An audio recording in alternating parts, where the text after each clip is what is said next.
কোন সাহাবী দাঁড়ায় না, এক সাহাবী দাঁড়িয়ে বলল, নবী, যুদ্ধের ময়দানে চাবুক চালানোর সময়, লাঠি চালানোর সময় এক কাফেরকে মারতে যেয়ে আপনার লাঠির বাড়ি আমার পিঠের মধ্যে পড়েছে। আপনি যেহেতু এই কিসাসটা আদায় করতে চান, আপনার পিঠে আমি লাঠির বাড়ি মেরে এটারে শোধবোধ করে দিতে চাই।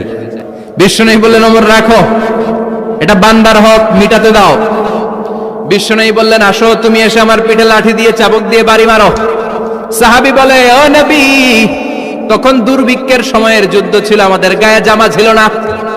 যখন আপনি আমার চাবুকটা পিঠের মধ্যে মেরেছেন, আমার পিঠে তখন জামা ছিল না।